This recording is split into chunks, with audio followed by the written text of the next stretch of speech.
नमस्कार दोस्तों, मैं गोपाल कुमार पाटलिपुत्र एजुकेशन प्लेटफॉर्म में आपका स्वागत करता हूं।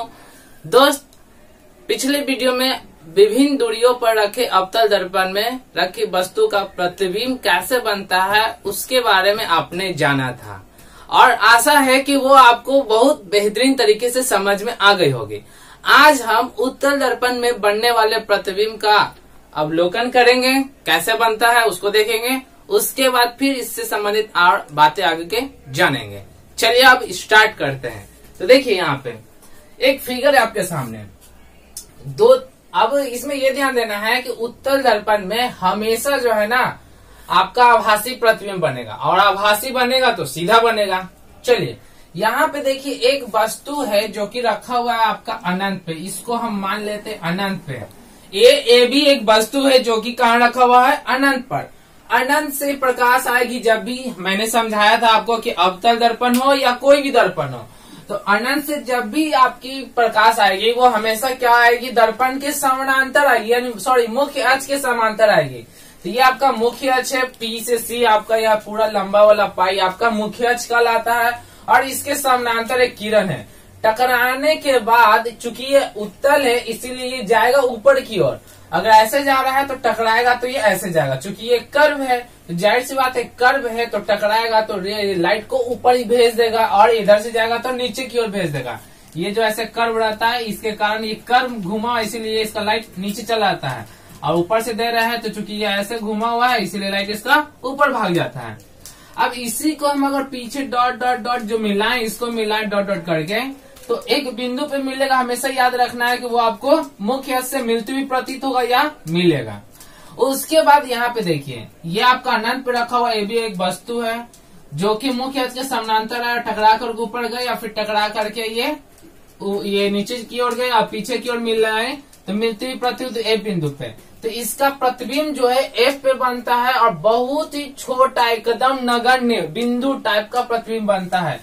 इसीलिए जब आप उत्तल दर्पण में देखिएगा तो सूर्य जो है ना एकदम इतनी छोटा दिखाई देगा, बिंदु टाइप का। अब यहाँ पे देखना है, अनंत से उठा करके हमने ले आया आपका वस्तु को, कहाँ पे आपको, ये हो गया अनंत और ये हो गया आपका ध्रुव और इसके बीच में रख दिया। ठीक है, अब यहाँ पे देखते हैं इसका इमेज का फॉर्मेशन कैसे होता है। तो एक अक्ष मुख्य अक्ष के समानांतर किरण निकलेगी और फिर टकरा करके ऊपर जाएगी। ये आपका एरो जो है ना ऐसे बनेगा, टकरा कर ऊपर गए, और एक आपका क्या होगी, टकरा करके जाएगा फिर टकरा करके ऐसे वापस आ जाएगी। चलिए इसको अगर पीछे की ओर बढ़ाएंगे तो ये आपको जाकर के वक्रता केंद्र से मिलेगा और इसको अगर पीछे की ओर मिलाएंगे तो ये आपका मुख्य फोकस में मिलेगा। ये दोनों जो है ना मिलती हुई, ये परावर्तित किरण, ये परावर्तित किरण क्या हो रही है, अगर पीछे की ओर मिलाएं तो मिलती हुई प्रतीत होती है और एक बिंदु पे कट करते हैं, वहां आपका इमेज बन जाता है ए डैश बी डैश। तो यहाँ देखिए ए बी क्या है, बड़ा है, ठीक है ना, और यहाँ पे इमेज इसका क्या बन रहा है, छोटा बन रहा है। यहाँ पे बहुत बड़ा प्रतिबिंब है, उसका छोटा बिंदु टाइप का आपका प्रतिबिंब बन रहा है और यहाँ पे ये बड़ा प्रतिबिंब है। दर्पण के पीछे जो है ना छोटा, ये बड़ा वस्तु है और दर्पण के पीछे आपका छोटा प्रतिबिंब बन रहा है। तो अब यहाँ पे दो ही स्थिति होती है, इसमें आपको जानकारी रखनी है कि इसमें दो ही स्थिति होती है उत्तल दर्पण में, एक अनंत पर और एक अनंत और ध्रुव के बीच में रखी वस्तु का स्थिति। ठीक है, देखिए यहाँ पे वस्तु की स्थिति के बारे में देखते हैं। वस्तु की स्थिति क्या है, वस्तु की स्थिति अनंत पर, तो अनंत पर वस्तु का प्रतिबिंब बनेगा कहाँ, प्रतिबिंब की स्थिति जो है फोकस में बनती है दर्पण के पीछे। और प्रतिबिंब की प्रकृति क्या होगी, प्रतिबिंब की प्रकृति होगी काल्पनिक, यानी कि आभासी, वर्चुअल। और कैसा बनेगा, सीधा बनेगा या उल्टा, तो चूंकि आभासी इसीलिए सीधा बनेगा। और वस्तु से बहुत ही छोटे आकार का बनेगा, यानी बिंदु जैसा एकदम नगण्य। अनंत और दर्पण के बीच, अनंत और दर्पण के ध्रुव के बीच रखी हुई वस्तु का प्रतिबिंब कहाँ बनेगा, तो ध्रुव और मुख्य फोकस के बीच में बनेगा आपका। तो ध्रुव और मुख्य फोकस के बीच, दर्पण के पीछे, ये जो कलाई किया हुआ ये दर्पण के पीछे है। और कैसा बनेगा, काल्पनिक बनेगा और सीधा बनेगा। देख रहे हैं वस्तु सीधा आ रही है, इमेज भी आपका क्या सीधा है, वस्तु से आपका क्या होगा, छोटा बनेगा हमेशा। तो ये जो था आपका उत्तल दर्पण में सारी बातें यहाँ पे समाप्त होती है। अब जो है दर्पण सूत्र के बारे में देख लेते हैं, फिर बहुत सारे क्वेश्चन आंसर भी है वो भी हम करेंगे। तो अब दर्पण सूत्र पढ़ने से पहले कुछ बातें है उसको आप जान लीजिए, तब जाकर के दर्पण सूत्र पढ़ना बहुत ही आसान हो जाएगी। तो देखिए, एक होता है चिन्ह परिपाटी, चिन्ह परिपाटी क्या है उसके बारे में जान लीजिए। दर्पण द्वारा परावर्तन होता है तो उसका चिन्ह परिपाटी। तो पहले यहाँ पे एक चीज समझ लीजिए, ये आपका अवतल दर्पण है। ओके, अब यहाँ पे देखिए ये अवतल दर्पण है और अवतल दर्पण के सामने जो भी रहेगा ये गोलीय दर्पण होता है। इसको अगर हम बीच से काट देते हैं, ठीक, तो बीच से काटेंगे तो आपका ये वाला पार्ट निकल के आता है। ये कट गया, ऐसे निकलेगा। अगर इसको अंदर से कलाई कर दिए तो ये बन गया उत्तल, और यदि इसको बाहर से कलाई कर दिए तो ये बन गया आपका अवतल। यही पार्ट है, ये आपको उठ करके यहाँ गया और ये आपको उठ के यहाँ चला गया। क्लियर? बीच में क्या होता था? बीच में होता था सी, ये तो पता था। और हम जानते हैं किसी भी वृत्त में ये अगर केंद्र है और यहाँ से केंद्र से इसकी परिधि को मिलाते हैं तो ये मिलता है हमको त्रिज्या। तो चूंकि ये वक्र है, गोलाकार है, इसीलिए इसका नाम पड़ जाता है वक्रता त्रिज्या। ओके, तो यहाँ से यहाँ तक आपका क्या होता है? आर। क्लियर है? तो यहाँ पे देखना है एकदम बीचम बीच में आपका ध्रुव होता है, ये तो पहचान थी आपको। ये आपका मुख्य फोकस, ये आपका वक्रता केंद्र। अब यहाँ पे देखना है कि ध्रुव से एफ के बीच के डिस्टेंस को हम बोलते हैं फोकस दूरी। ध्रुव से सी के बीच की दूरी को हम लोग बोलते हैं वक्रता त्रिज्या। ठीक है, यहाँ देख लीजिए, एफ मतलब फोकस दूरी, आर मतलब वक्रता त्रिज्या, यू मतलब वस्तु दूरी, भी मतलब प्रतिबिंब दूरी, और एच बराबर वस्तु की ऊंचाई, और एच डैश बराबर प्रतिबिंब की ऊंचाई। यहाँ तक तो जान लिया आपने।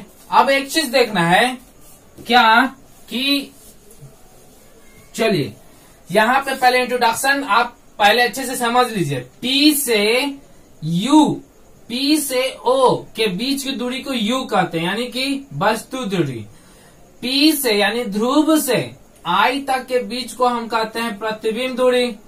पी से एफ को तो स्मॉल एफ कहते हैं, पी से सी को आर, यानी ये पूरा यहाँ से यहाँ मुख्य अक्ष कहलाता है। क्लियर है? उत्तल दर्पण में समझ लीजिए, पी से ओ के बीच की दूरी, यानी कि ओ मतलब ऑब्जेक्ट, तो ये आपका वस्तु दूरी। पी से आई, आई मतलब इमेज, ये हो गया आपका प्रतिबिंब दूरी। पी से एफ यानी कि आपका पी एफ फोकस दूरी, और पी से सी आपका आर यानी कि वक्रता त्रिज्या। और ये आपको एक वस्तु की ऊंचाई है, ये वस्तु की ऊंचाई है एच, एच डैश। ये क्या वस्तु एच, और ये वस्तु कभी नीचे भी बनता है और ये कभी ऊपर ही बनता है। यहाँ तक तो आप जान लिए। अब एक चीज बात जान लीजिए, आप निर्देशांक ज्यामिति में एक चीज पढ़ेंगे क्या कि ये आपका होता है इस तरह से, एक सीधा पाई और एक ऐसा पाई। इसको हम लोग बोलते हैं ऊर्ध्वाधर रेखा, और इसको बोलते हैं हम लोग क्षैतिज रेखा। ऊर्ध्वाधर मतलब सीधा खड़ा, और ये हो गया क्षैतिज। खिड़की जब आपका होगा तो खिड़की में देखोगे ये आपका ऊर्ध्वाधर होता है और ये वाला आपका क्षैतिज होता है। तो इस तरह से आपका ऊर्ध्वाधर क्षैतिज तो समझ लिए। इस क्षैतिज रेखा को हम X dash O X dash कहते हैं, और इस ऊर्ध्वाधर रेखा को, खड़ी रेखा को बाई ओ बाई डैश कहते हैं। यानी कि एक हो गया, ये होता है कार्तीय तल। निर्देशांक ज्योमेट्री जब आप पढ़िएगा, कोऑर्डिनेट ज्योमेट्री, तब आप इसके बारे में आप जानेंगे। तो फिल वक्त यहाँ पे थोड़ा सा जानना है इसके बारे में। तो एक चीज जानना है कि ये जो ओ है इसको कहते हैं मूल बिंदु। ओके, मूल बिंदु कहते हैं। अब इससे इसका ताल्लुकात है, इसीलिए इसके बारे में आपको थोड़ा सा जानना जरूरी होता है। अब मूल बिंदु से कुछ भी हम अगर मेजरमेंट करेंगे, माप करेंगे, तो मूल बिंदु से ही करेंगे।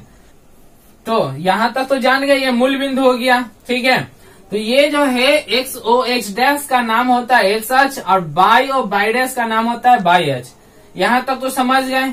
अब यहाँ पे एक चीज जानना है, कुछ भी दूरी नापेंगे तो आपको यहाँ जानकारी है, मूल बिंदु से नापेंगे। अब एक चीज जान लीजिए, ये आपका होता है तो जीरो के इधर आप अगर संख्या रेखा पढ़े होंगे तो इधर होता है 1 2 3, और ये ओ जीरो मान लीजिए, ओ मान लीजिए। इधर आप आइएगा तो माइनस में इधर। ठीक है, ऊपर जाइएगा तो ये आपका 1 2 प्लस में, और नीचे आते हैं तो ये आपका 1 मिलता है माइनस में।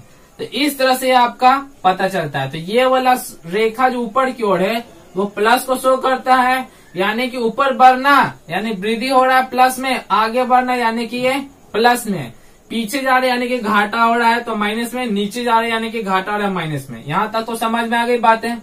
अब यहाँ पे एक चीज जानना है कि ऊपर की ओर प्लस, नीचे की ओर माइनस, इधर जाएगा तो प्लस और इधर आएगा तो माइनस, यानी कि आपका ये हो गया बायां और ये हो गया दायां। तो बायां हमेशा आपका क्या होगा? माइनस, और दायां हमेशा यानी कि राइट साइड में आपका हमेशा प्लस होगा। क्लियर? ऊपर की बात की जाएगी तो प्लस, नीचे की बात की जाएगी तो माइनस। चलिए, अब ये तो आपने जान लिया, अब इसके बारे में जान लेते हैं। ये देखिए आपका इस तरह से जो था, ये वाला पाई था, उसको आप मान लीजिए ये बाई और बाई डैश, और ये आप मान लीजिए एक्स एक्सिस, और बीच में जो आपका मूल बिंदु था ये आपका ध्रुव हो गया। तो जब कभी भी हम कोई भी डिस्टेंस अगर दर्पण में हम मापते हैं तो हमेशा ध्रुव से ही मापेंगे, चाहे वो कहीं भी वस्तु रखा हो या कुछ भी, किसी भी का मेजरमेंट हम ध्रुव से मापेंगे। तो ये देखिए ये ध्रुव है, तो ध्रुव से इधर ये बायां, तो बायां हमेशा जितना भी आपका कोई भी चीज रहेगा, तो बायां वाला माइनस को, दायां वाला प्लस को, ओके, और ऊपर वाला प्लस को, नीचे वाला माइनस को। तो ये बायां है, तो इधर जितना भी लेंगे सब आपका क्या चीज में रहेगा, आपका माइनस में। तो यानी कि पी फोकस दूरी हमेशा आपको क्या रहेगी, अवतल दर्पण की माइनस। वक्रता त्रिज्या क्या रहेगी, माइनस। वस्तु दूरी, चूंकि दर्पण के सामने जितना भी रहेगा सब माइनस। एक ट्रिक याद रखना है, दर्पण के सामने कोई भी चीज रहेगा तो दर्पण के सामने हमेशा क्या होगा, माइनस चिन्ह रहेगा उसका, ठीक है। और दर्पण के पीछे अगर बात की जाएगी तो दर्पण के पीछे हमेशा क्या याद रखना है, प्लस। क्लियर? दर्पण के ऊपर बात की जाएगी आपकी, दर्पण के ऊपर यानी कि मुख्य अक्ष के ऊपर, दर्पण क्या, मुख्य अक्ष के ऊपर। तो मुख्य अक्ष के ऊपर अगर बात की जाएगी तो एक चीज याद रखना है, मुख्य अक्ष के ऊपर जो है आपका कुछ भी लेंगे तो प्लस, और मुख्य अक्ष के अगर नीचे की बात की जाएगी कुछ भी लेंगे तो हमेशा माइनस। क्लियर? चलिए, वस्तु दूरी, चूंकि दर्पण के सामने पी से ओ ऑब्जेक्ट है, ये आपका क्या चीज में रहेगा, माइनस में। क्लियर है? उसके बाद यहाँ पे प्रतिबिंब दूरी, तो P से लेके I image, I for image, तो आपका क्या है, प्रतिबिंब दूरी आपका V रहेगा आपका माइनस में। वस्तु दूरी भी माइनस में, प्रतिबिंब दूरी भी माइनस में। अब देखिए प्रिंसिपल एक्सिस के ऊपर है,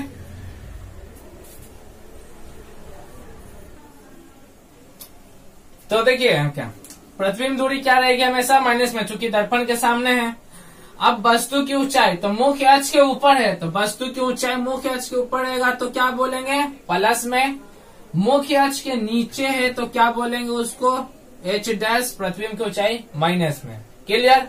अब दर्पण के पीछे है, दर्पण के पीछे प्लस में, और उसके बाद अगर ऊपर में है तो ये देखिए मुख्य अक्ष के ऊपर है तो यहाँ प्रतिबिंब की ऊंचाई। तो अवतल दर्पण में प्रतिबिंब की ऊंचाई दो स्थिति में होती है, और एक माइनस में भी और एक प्लस में भी। तो प्लस कब होगी, दर्पण की इमेज की हाइट, तो दर्पण के पीछे जब रहेगा तब। तो इसमें कोई दिक्कत नहीं है, शॉर्टकट में याद रखना है, सिर्फ पूरा बात ये याद रखना है कि अवतल दर्पण की जितना भी दूरी है सब माइनस में, यहाँ तक सब दूरी है सब माइनस में। क्लियर है? सब माइनस में, प्रतिबिंब की ऊंचाई भी माइनस में, सिर्फ वस्तु की ऊंचाई हमेशा क्या रहेगी, प्लस में। क्लियर? और वस्तु की ऊंचाई, ऐसे भी वस्तु की ऊंचाई सबका प्लस में रहेगा, लेकिन प्रतिबिंब की ऊंचाई आपका दर्पण के सामने है तो माइनस में, और दर्पण के पीछे है तो प्लस में। अब यहाँ पे जान लीजिए वस्तु की दूरी, चूंकि दर्पण के सामने है तो दर्पण के सामने क्या रहेगा, हमेशा माइनस में। दर्पण के सामने ये आपका इधर हमेशा ये आपका क्या हो गया, एक बाई एक्सिस, तो इधर हमेशा आप माइनस बोलेंगे। अब जितना भी है सब आपका इधर रहेगा, सब आपका क्या रहेगा, दूरी माइनस में। ठीक है? इसमें देखना है दर्पण के सामने था तो दूरी माइनस में, और उत्तल दर्पण में सब दर्पण के पीछे है तो सबका दूरी क्या हो जाएगा, सॉरी प्लस में हो जाएगा। तो प्रतिबिंब की दूरी बात की जाएगी तो प्लस में। तो देखिए यहाँ से यहाँ आपका प्रतिबिंब है तो ये आपका प्लस में। फोकस दूरी की बात की जाएगी P से F के बीच में तो ये भी आपका प्लस में।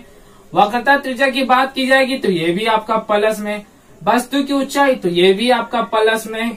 ठीक है, वस्तु की ऊंचाई प्लस में। प्रतिबिंब की ऊंचाई तो ये भी आपका प्लस में ही रहेगा।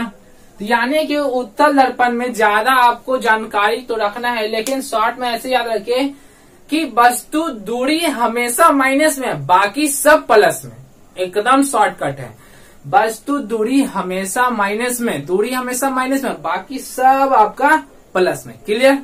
इसमें क्या ध्यान देना है, आपका जितना भी दूरी है सब माइनस में, लेकिन वस्तु की ऊंचाई आपका प्लस में और प्रतिबिंब की ऊंचाई दो तरह का, जब नीचे बनेगा उल्टा बनेगा तो हमेशा माइनस में, और आपका सीधा बनेगा तो प्लस में। तो इसमें आपको क्वेश्चन बहुत सारा ऑब्जेक्टिव क्वेश्चन इसी से रिलेटेड घुमा फिरा के बहुत सारा क्वेश्चन आपसे पूछते रहेगा। तो जवाब कैसे देखना है, देखिए ऑब्जेक्टिव क्वेश्चन इस फिगर पे बहुत सारा चीज है, आपको ये जानना है। तो सबसे पहले आप क्या बात जानते हैं कि अवतल दर्पण में दो तरह का प्रतिबिंब बनता है, एक आपका वास्तविक बनता है और एक आपका काल्पनिक बनता है। तो हमेशा याद रखना है, काल्पनिक बनेगा तो आपका उसका ऊंचाई क्या हो जाएगा, आपका प्लस में। अब वास्तविक बनेगा तो उसका ऊंचाई क्या हो जाएगा, माइनस में। चूंकि उल्टा है, हमेशा याद रखना उल्टा बनेगा, उल्टा जितना भी रहेगा सब प्रतिबिंब की ऊंचाई माइनस में रहेगी। इसमें हमेशा याद रखना है उत्तल दर्पण में हमेशा काल्पनिक प्रतिबिंब बनता है, तो आपका हमेशा इसका इमेज जो रहेगा प्रतिबिंब की ऊंचाई हमेशा प्लस में और वास्तविक ऊंचाई भी प्लस में। तो इसी तरह से आपको दोनों में घुमा फिरा के उल्टा पुल्टा जैसा भी हो अपने मन से क्वेश्चन बना बना करके आपको देगा ऑब्जेक्टिव टाइप का क्वेश्चन। आपको क्या करना है, इस पूरे को अच्छे से बना करके फिगर वगैरह आप अच्छे से समझ लीजिएगा, समझ करके याद कर लीजिए, तो कहीं से भी आपका एक क्वेश्चन भी ऑब्जेक्टिव छूटने से रहा।